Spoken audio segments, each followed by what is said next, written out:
Unshelling Medicine Podcast. Healthcare in the language we understand.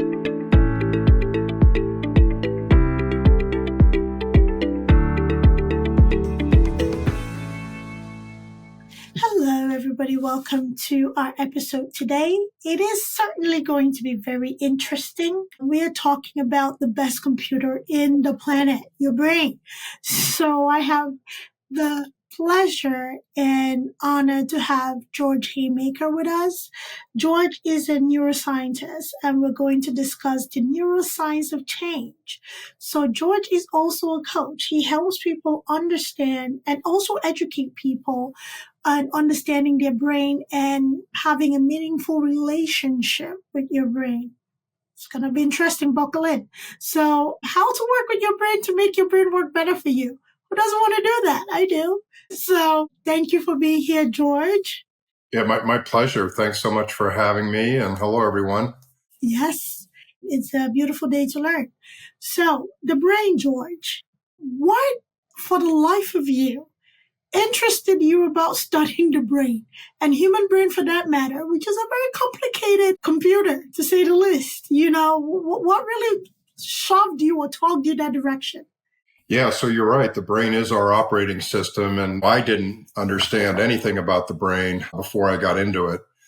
And it's my sense that a lot of people just kind of take for granted what sits on their shoulders, and they don't really interact with it on a self-directed and self-guided basis to determine the outcomes that it gives them. They just kind of take what it offers. And what got me into it was a matter of necessity more than of interest. I have a history that involves addiction to pain pills and alcohol, and I have a lot of addiction in my family. I also grew up uncomfortable in my own skin with a lot of anxiety.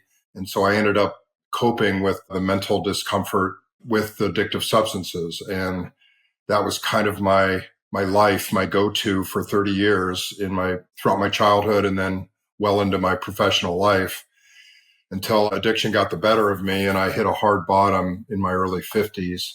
And I had to change. I had to figure out how to live life differently because I was at the end of the road. I was really in bad shape physically and mentally. And I was in rehab and really had to understand a new path forward. Otherwise, I wasn't going to make it. And so that's what got me interested in really opening up my mind to all kinds of possibilities. Up until that point, I had just been very much a matter of fact, kind of grind it day in and day out type of person and was all results oriented. I was in business and I was an entrepreneur and I was just starting and founding and building companies and not really thinking much about what was going on in my brain. I just accepted what was happening and it was uncomfortable and I was medicating with these substances and just trying to get by. So anyway, that's really what started my interest in opening up my mind to new possibilities, new ways of thinking, new ways of living. And that led me to the brain ultimately because, all these patterns that happen in our mental lives are in the brain at the neuron level. And for us to find better outcomes, find more beneficial mental activity, we have to understand how the brain works and how we can achieve better mental outcomes. And so that's really what got me interested in my own path to recovery. But then eventually I wanted to help others find their own roads to transformation as well. Beautiful. Thank you for sharing that. Thank you so much for sharing that beautiful story. And at 50, right? And there's this saying, you can't teach old dogs new tricks, right? At 50, somebody would say, you know what? I'm set in my ways. Leave me alone. This is my life.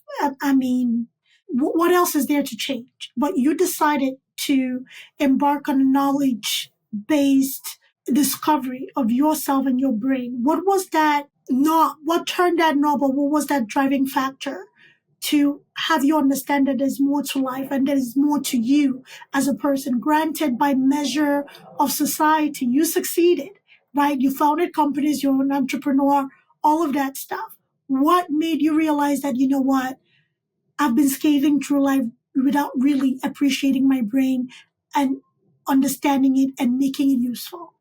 Yeah, well, like you said, we don't have to change if we don't want to, Absolutely. and that's everyone's choice.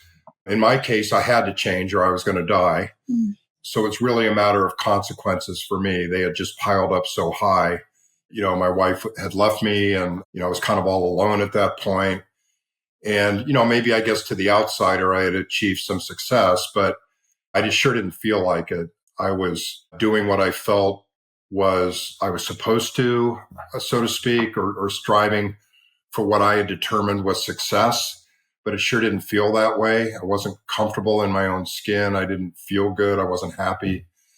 So in my own case, and I think in a lot of people's cases, they wait until they kind of have to change before they're willing to. And there's a reason for that. And the brain is wired for predictability and safety. So even if what you're going through is not comfortable, the brain's number one job is to keep life predictable and keep us safe and surviving so that we can continue on the species.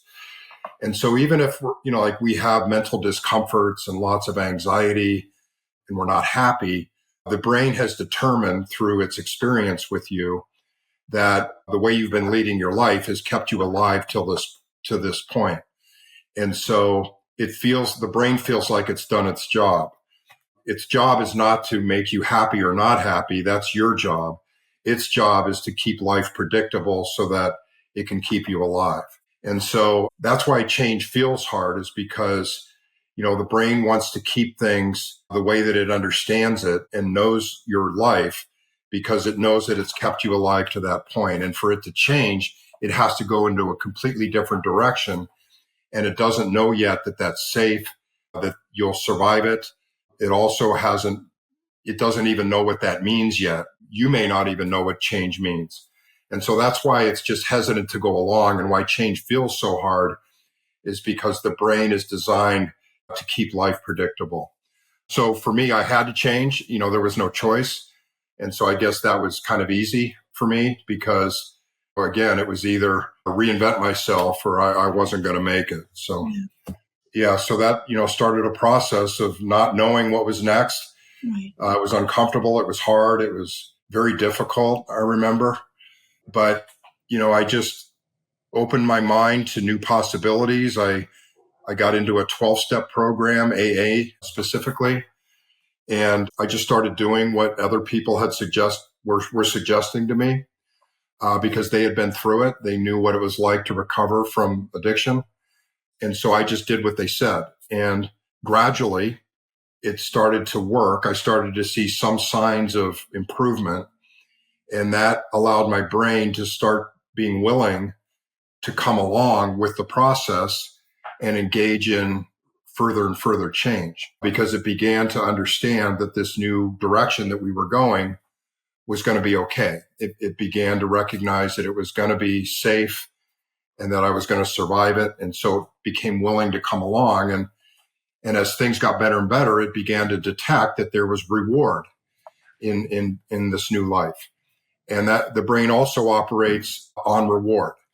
And so that's the reason why people that get addicted to substances get so addicted, is because the brain gets a lot of reward from these substances. And so what we need to do in addiction is wean it off of the reward from the substances and start to replace it with reward from natural life pleasures that it really hasn't enjoyed for a long time because it's been addicted to substances.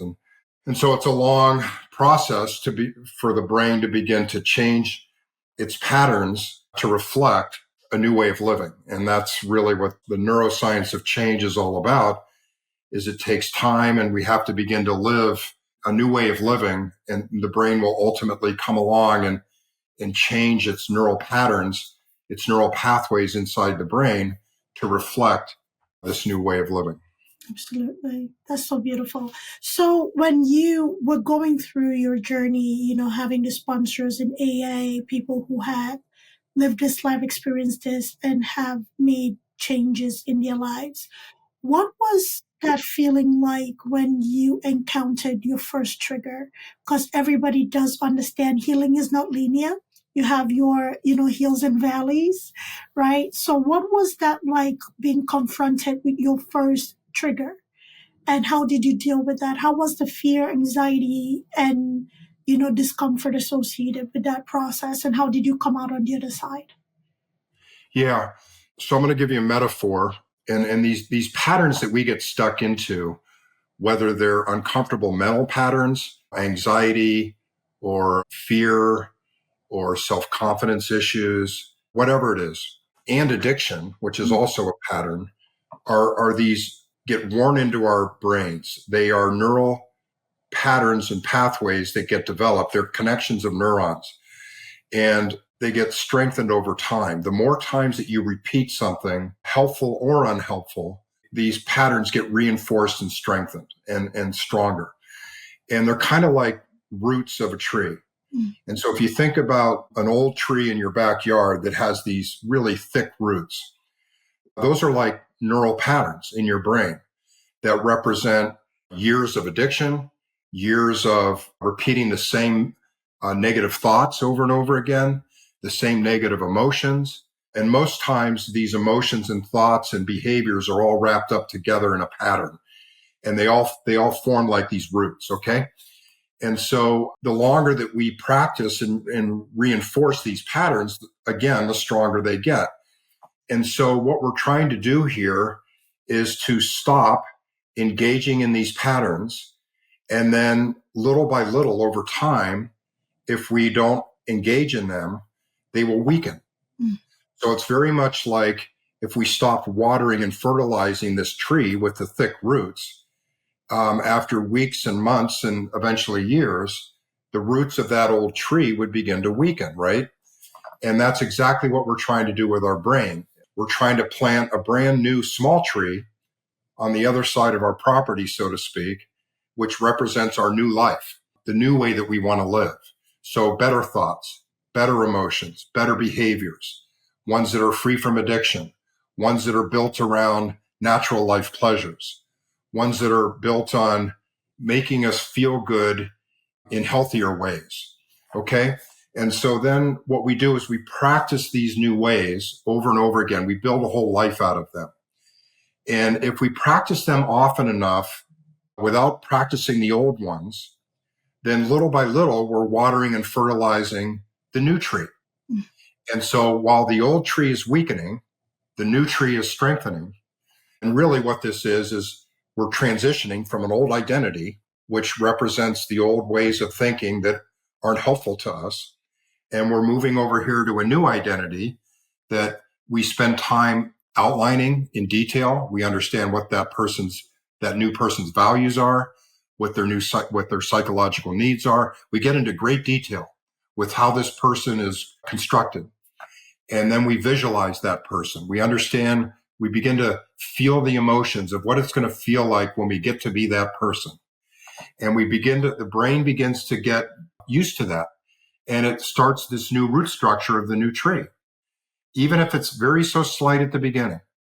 But the more times that we act and feel and think the way that this new person wants to think, feel, and act, then we are watering and fertilizing these neurons in the brain that represent these new small roots. And if you keep doing this fastidiously and regularly with lots of repetition, then in a matter of weeks and months, you will begin to transform over. Your brain will actually physically change to represent this new person. The problem that most of us have is that we don't stick with change long enough for those new roots to take hold. We don't water them enough. We don't fertilize them enough. We aren't motivated and committed enough to stay with it long enough for this new version of ourselves to begin to strengthen its roots. So that you made a great point there, because I don't know if it's society. I don't know if it's human nature. I don't know what the factors are, but we are very quickly moving towards immediate gratification type of mindset. Nobody has time for delayed gratification. And most good things come out of delayed gratification, comes out of doing the work now, seeing the result over time. So where does that place us as a society where the hard work is boring? the hard work is not as shiny and pleasurable. What you're describing is, in order for us to become truly the people that we would like to become, and maybe we already are, and if we are, that's fine. That's great. But if we're not, what we have to do is identify the roots of the tree, which are the basis of this new identity that we want to be. And we have to practice that new person over and over again. There's no other way. The brain will not, we will never become that person sustainably. We will never be that person automatically and autonomically. Our brain will never recognize us as being that person unless we do the hard work, Right. unless we do and you say it's hard work. All it is repetition over and over again. It feels hard at the beginning because the brain is resistant, because it doesn't know what that looks like until you begin to show it until you begin to show that life to the brain. Right. And so that's why all hard is that the front part of our brain, the conscious part, the prefrontal cortex, the part that has to think a lot, that uses a lot of energy, okay, that has to engage during the initial early phases of change. Clearly, once we learn something and it becomes habit and it goes to the back part of our brain, our subconscious, and it's automatic, we don't have to think hard anymore. That's why those things that are already back there, like brushing our teeth, riding a bike, none of those things feel hard. They're easy because they've already been repeated and committed to memory, and they've been repetition. And so all hard is staying with it long enough for it to move from the front part of our brain, where we have to think about it a lot, to the back part of our brain where it becomes automatic. And it just takes the brain time to get there. And so you're right that the brain that is delayed gratification. And so we have to teach our brain that is going to be worthwhile to wait, because the rewards are going to be greater ultimately, in the sense of greater meaning for us, greater purpose, more calmness, more tranquility, more peace, more serenity, more goodwill within us. There are other types of transmitters that we get as opposed to just dopamine. We get serotonin, we get endorphins, we get oxytocin. These are all transmitters that make us feel great, but they require us using our values and our identity, creating meaning in our lives, creating great relationships in our lives, things that aren't instant, right? So that's a choice we have to make. We can either, it's easy for our brain because it keeps it where it is. It keeps it in a place that it understands, gives it immediate reward by scrolling on the phone or doing or social media or something that gives it a quick little spike of dopamine. But is that the person that we want to be? Yeah. And are we going to be happy with that long term? Are we going to get to a point later in life where we're older, like me, and we're having to look at our life and say, am I happy going out of this world the way that I am? Or do I have regrets? And I got to that point in my life where I was 52 in a rehab center, a mess, and I did not want to go out that way. And so I, did the work, and many people do, to get to where they want to go so that they have this deep sense of gratitude and purpose and meaning in their lives, because they become that new person that they've always wanted to be. Thank you for that. So motivation, right? Not to sound like the sound bites in the world, but a lot of humans have, especially in the beginning of a transformational change, have a need for extrinsic motivation, like your sponsors, AA organization. So how important is it for somebody who wants to establish a meaningful change, even if it's not an addictive behavior? They just want to maybe go back to school and improve their careers, or learn a trade. How important is it to have a support system or sponsor of sort, right? An extrinsic factor to help a person build that intrinsic need to continue to pursue a pattern of success in training their brain to continue on a path of positivity, I should say. Yeah. In some cases, a lot of cases, I think it's very important to have that because we're all wired for social connection. Okay. We were given hardwiring as a species, which we all have, for things that are going to keep us alive and sustaining as a species. And so those are things like food, getting dopamine, which is the motivation. Dopamine is a motivating neurochemical. It keeps us pursuing things. And so we're hardwired to get dopamine for eating because we need to eat to live, for drinking water because we need to drink water to live, for having sex because we need to procreate the species for it to continue, and for social engagement. Because, way back in the day when we were cavemen and there were a lot of predators out there, we needed to band together in tribes in order to protect each other so that we could survive as a species and figure out, how to defeat the dinosaurs and so on. If we didn't need anyone else and we were all by ourselves, we wouldn't have babies and we wouldn't be able to fend off enemies. Okay. And so that's all hardwired in us. So we are motivated to have these connections in a variety of different ways. And so like AAs, just as an example, it's very healing and cathartic for people to band together in a group to try to accomplish a common goal, which is to get sober, right? Because when you're addicted, you feel very isolated, you feel very alone and desperate. And now all of a sudden you come together in a tribe of people that are all trying to accomplish the same thing. And it feels like you're not alone. And that has great motivating attributes to it that allow us to continue and stay motivated and stay in it for the length of time that it's going to take to transform. Okay. And that's the case, I think, with a lot of important change that requires time and that's going to be difficult, is having someone there on your side that you feel like is in it with you. It could be a coach, could be a sponsor, could be a parent, could be your spouse, whoever, that's helped keeping you accountable and that is providing, support in whatever way you need it. Again, these are all sources of motivation that keep you in the game, pursuing what it is you're trying to get to, okay, long enough to create enough repetition so that you can begin to take over for yourself and you don't need these external sources of motivation. Because at the end of the day, the motivation that's most influential on us is not the external, the drug or the alcohol or the phone or the car or the house or this or that. Have you ever noticed, like, you get one of those things and how quickly, the excitement comes and then it leaves you, right? It's very quick.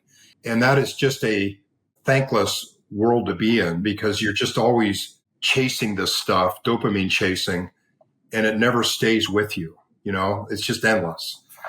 And so if we can begin to retrain our reward system to pursue and be motivated by intrinsic, not extrinsic, reward mechanisms, like if I go back to school and become a nurse, it is going to fuel and reinforce my values, my psychological needs, what I believe in, things like helping people, make a difference in the world. Okay, those are things that will fuel you from the inside out. And those are long-lasting, motivating, reinforcing characteristics that we can retrain our reward system in our brain to be motivated by, to shift out of these quick dopamine hits and really start to latch onto these intrinsically motivated goals and aspirations. And that's really what you're doing, is you're retraining a pattern. So the falling in love with extrinsic rewards, these, scrolling on your phone or this and that, is a pattern. And it becomes a neural pathway in your brain. It becomes one of those roots in the tree. Okay. And so the more times you do it, scroll on your phone or like go buy a new piece of clothing, you are reinforcing that old pattern. And so what we're trying to do is stop watering and fertilizing those activities and move over here and plant a new tree and start to reinforce new rewards that are intrinsically based. Thank you. So let's talk about your work as a coach, right? You had your struggle, you went through the journey, you got to a place where you're like, this feels great. I need to use my experience to help others improve their lives or live the life that they want. What has been the one aspect of brain training that you've seen across, I don't know what your demographic looks like, but you've seen across demographic? What is the one struggle most of your clients have in letting go and growing? Yeah, it's these patterns in whatever form that they are. Okay. And everyone's patterns can be a little different, right? And a lot of it is based on their early childhood experiences, right? When their brains were very moldable and they were beginning to experience life. And, a lot of us had upbringings that maybe weren't ideal. And there were environmental things that went on that made us uncomfortable. And we had to respond and react in any way we needed to at the time to survive. And so, like in my case, I got spanked a lot, physically disciplined. I had to move around a lot. Like every year I was in a new home, going to a new school, having to say goodbye to friends, meet new friends. There was some sexual abuse for some older boys, so on and so forth. And so I had to develop a way of being that would protect me at that time. And it involved getting very angry, being reactive, losing my temper a lot, being hyper defensive, hypersensitive, not feeling like I was good enough, so on and so forth. The problem then is that, these things that we experience early in life, we take with us because we are, think about it, watering and fertilizing them so much as a kid. These roots begin to take hold and they just stay with us into adulthood because we've never done anything to change them. Mm-hmm. And so now, as adults, we continue to practice them. The circumstances may be different a little bit, the situations, because we're no longer children, we're not getting spanked, but there's other things that we're seeing in our lives as adults that remind us of those experiences that we had when we were children. And in my case, I was still getting angry, still being hyper defensive, still being hypersensitive, the same reactions. Okay. And so that's what I see a lot is people that have these patterns. Could be any number of different things. They could be using addictive substances or they may not be, but they're stuck in them and they don't understand what to do. And so that's where I help is I explain what they are in the brain, how they got to be there. We go back into their past to find out where they started to develop. And we basically deconstruct these patterns and find out where they came from and why they came to be. And what happens is that the individual will begin to understand and get these insights and epiphanies that they now begin to understand. And the amount of weight that gets lifted off their shoulders just from the understanding of why they are feeling the way that they're feeling today because of what happened a long time ago is really life-changing for them. So then the question becomes, okay, how do we shift out of the pattern? Because remember what we talked about earlier in the podcast is we need to plant a new tree and begin to shift towards it. Before we can do that, we need to loosen the grip that this pattern has on us. So these patterns have been so repeated and they're so emotionally charged, and the emotional components of them are like the glue. They're the glue that holds them together and keeps us stuck to them. It's the emotion of them, okay?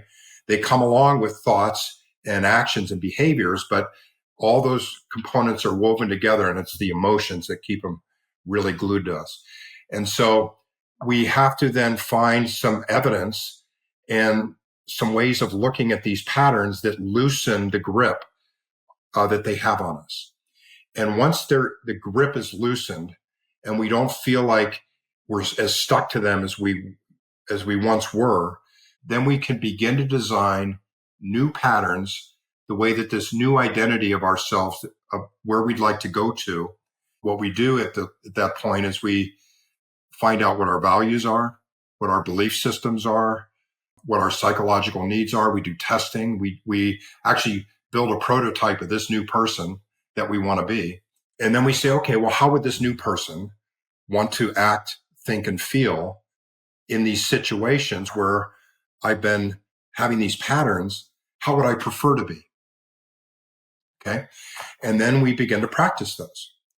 And we draw a line in the sand and say, from this day going forward, we are going to be that person. And it's going to be weird because we haven't been that person before. And it's going to be hard because we're just starting and the brain doesn't know what any of this is. But we're going to have to stick with it. And that's where having a coach or someone like me helps, is because, they have someone to work with and kind of hold their hand through the early stages of the process and help design their life with them and help hold them accountable. And, and it's not a smooth ride always. It can be one step forward, one step back, two steps forward, because these old patterns are so strong that something will trigger us and we might get pulled back into an old pattern. Right. But then we stop and we say, okay, what just happened? And we recognize that we got pulled back into a pattern and we say, okay, that's okay. We don't want to do that anymore. So let's go back and rehearse some more, this new way of being. And what happens is that, in a matter of weeks and months, usually it's like if you stay tied into this new way of being for 90 days, you are going to notice halfway through, you begin to see some marked changes in how you are, your way of being. You don't see yourself engaging in these old patterns as much. Your brain is starting to get comfortable with this new way of being. It's starting to experience reward from it because it's a lot more pleasant. It's a lot more pleasant to not be charged with negative emotion, having negative thoughts, having negative behaviors, getting in fights with and arguments with people. Your brain likes it when it's more tranquil, calm, peaceful. Things are going well. Your life starts to get better. So it begins to build momentum. And before you know it, it becomes a lifestyle. And that's when you start to not think about it so much, and it begins to transfer from the front part of your brain to the back part of your brain. It starts to go to a place where brushing your teeth is, where riding a bike is, where it's automatic and autonomic. And that's what you're after, is to have this new version of yourself become automatic and autonomic so that you then have transformed. That's what transformation is. You've transformed from an old way of being into a new way of being, but there is no shortcut. It involves this type of deep-seated introflexion, getting rid of the patterns, but loosening the grip of those patterns, getting them detached from yourself, building new patterns and practicing them, feeling the reward from them, getting them reinforced, doing it long enough to where it becomes automatic. Beautiful. Thank you for that. So how important is environment? So a person is engaged with you, a person has you for a coach. However, their home environment is not one that supports their journey. Their interpersonal relationship, be it with family or spouse or friends, group of friends, is not one that supports the journey this person has decided to embark on and is working hard to be this new version of themselves. So in a case like that, what should a person do in order to maintain their journey and really avoid, that one step back being 15 steps back from a 2-step forward? Yeah, so these patterns are not just within us. They represent cues that often involve external things. So let's take drug addiction as an example. We might have friends that we do the drugs with. We have a dealer that's nearby. We probably have neighborhoods that we've traveled through that represent, going to get the drugs or doing the drugs or, on and on and on. Okay. And the problem is if we stay with those environmental cues, the old patterns keep getting triggered. Okay. And so it's very difficult to become something different when you have these cues all around you that represent old patterns. And so it's hard. And so oftentimes, changing the environment That's why I went to rehab. I got out of the world for 60 days so that I had enough time separated from all these cues and from the availability of drugs and alcohol for my patterns to begin to weaken and begin to find some new patterns that I could begin to develop and attach to. So it's hard. Yeah. It's far be it for me to tell anyone what to do, but it's a lot harder to try to change when you are being influenced by cues that are pulling you back into old patterns. Let me just say that. That's very true. You can heal in the environment that hurt you. Whatever that hurt was, abuse of any kind, addiction of any kind, whatever it is, you cannot heal in that environment. And it's okay to detach yourself. It's okay to cut ties, burn certain bridges, for your peace of mind, for that healthy brain and well-being. And yes, people are not going to take kindly to it. You are going to be accused of changing and not being the whole you. It's okay. You're supposed to grow. Trees grow, grass grow, you grow. So you're part of nature. So, George, we have had quite a healthy conversation. And, just to round this conversation to a close, what would you say about functional addiction? You talked about your journey into the outside world. You were successful in being a founder and entrepreneur and everything most people aspire to be. You were successful in your own right. But I'm sure not everybody in your circle or business partners knew your struggle. And sometimes people sit in that comfort because they can successfully hide their addiction or their struggles. So what do you make of that behavior where people like, at least not everybody knows, I can conceal it well and, I can manage it well? What is the end result of that? Well, not everybody that uses drugs and alcohol will become addicted. There are certain epigenetics, your environment growing up that will. So if you have adverse childhood experiences and you end up coping with those with substances, you are 4 to 5 times more likely to become an addict than someone that doesn't have that.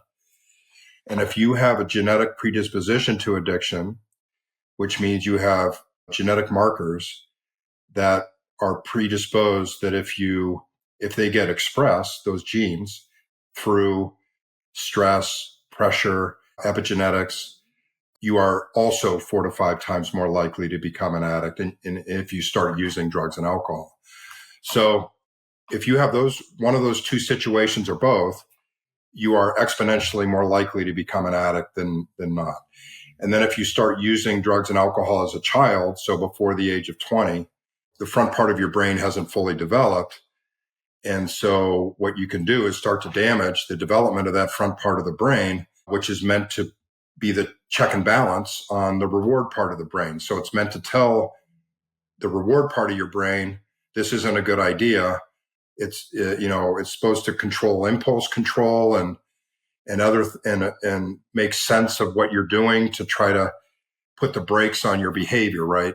And so if you're using and drinking early on, you're damaging that part of your brain, so it never has the capability to put the check and balance on the reward part of your brain. So those early life circumstances play a great role in whether or not you're ultimately going to become addicted. Typically addiction is very progressive. The reward part of your brain gets hijacked by these chemicals. It's getting such larger amounts of dopamine from these substances than it can get from anything else in life and because the brain is attracted to reward, it begins to interpret these drugs as it needs them for survival. Because again, the brain is given reward for survival type things like food and water and sex and social connection. But now it's getting 5 to 10 times the amount from drugs and alcohol. So it links those to survival. And so it's always going to be attracted to the thing that gives it the most reward. And so, if you're going down this slippery slope and using these substances and your brain is getting more and more attached to them, and you do it long enough, and these patterns get strong enough, they're very hard to come back from. And, I like to say that, addiction is undefeated. Like there's no one that's ever outsmarted or outworked or outthought addiction, right? It wins every time. And so I just think it's, I was a high functioning addict. I was in the early stages, and eventually I crossed over a line where it was no longer impulsively using. I was now compulsively using. And no one's standing there with a street sign saying, hey, you're about to go over the line. Like it's just coming up upon you and you don't know it's coming. And you don't really care either, because by that point it's too late. And you are just, it's got a hold of you. And so I'm not in the business of telling anyone what they should do just because, that's not my role in life. But I just know from what I've seen in my own personal experience that telling yourself I'm a high functioning user of drugs and alcohol and I can handle it, maybe you can, but the statistics are not in your favor. Okay. Thank you for that. So, George, where can our listeners find you if somebody's listening to this and they resonate with a lot of what you said and they want to reach out and work with you? Where can we find you? They can find me at my website, which is georgehaymaker.com. And there's a link on there to schedule a free discovery call where we can talk for, 30 minutes and just find out what's going on with you and how I might help you. There's no pressure, no pitching. It's just, seeing if we're a good fit to work together. And then you'll find me on LinkedIn at George Haymaker. Beautiful. So we'll make all of that available in the show notes. So in case you're wondering how to spell George's name correctly, we'll make sure you have the correct spelling. So all you have to do is click in and find him.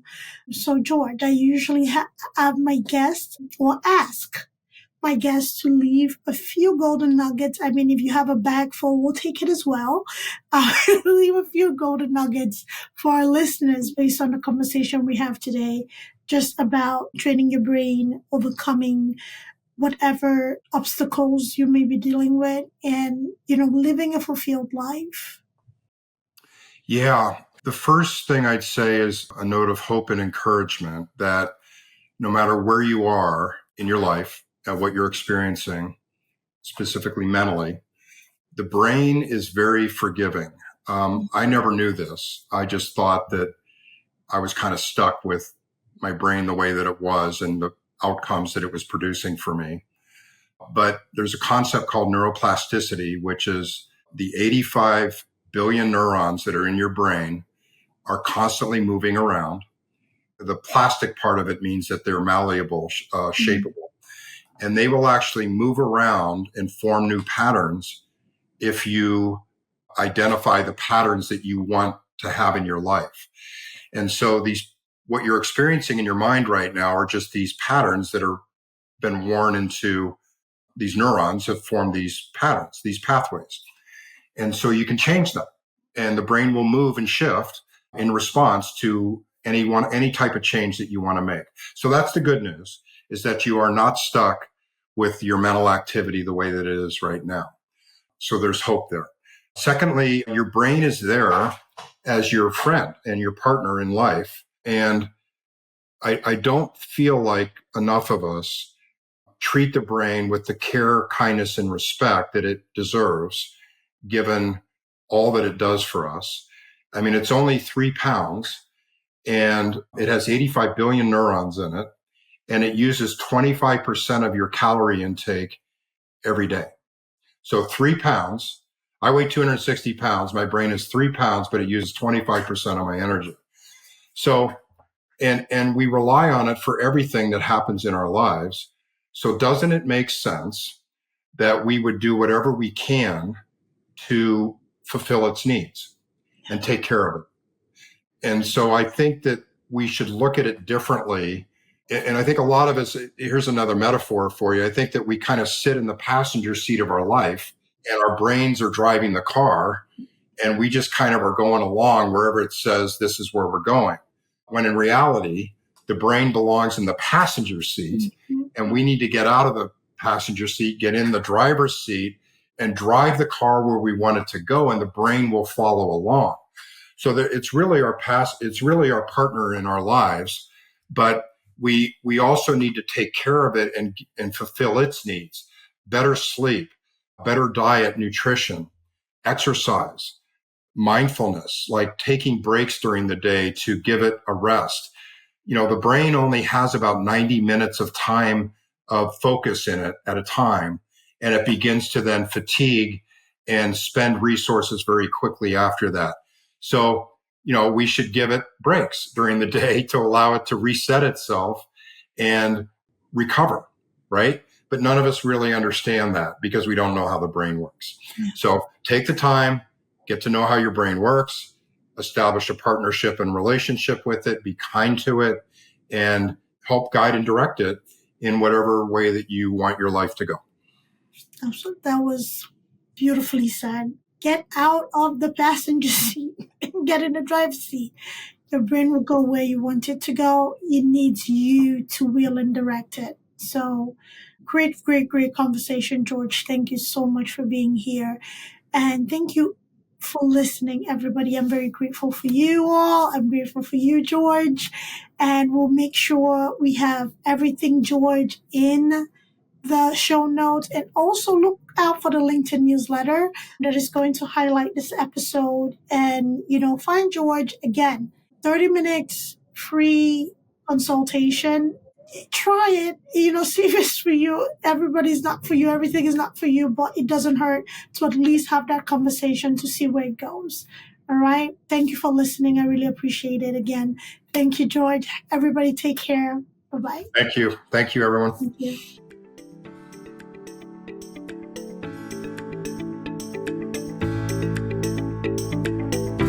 Thanks for tuning in to Unshelling Medicine Podcast. If you want to stay up to date with the latest episodes, make sure to hit that subscribe button on your favorite podcast platform. If you enjoyed today's episode, please take a moment to leave us a review. Follow us on social media at Altruistic Scribe on Instagram, TikTok, Facebook, YouTube, and LinkedIn. We share additional tips, updates, and health-related content that you won't want to miss. Have any questions or topics you'd like us to cover in future episodes? Reach out to us at altruisticscribeco.com. We're always eager to hear from our listeners and tackle the health topics that matter most to you. Until next time, stay healthy and take care.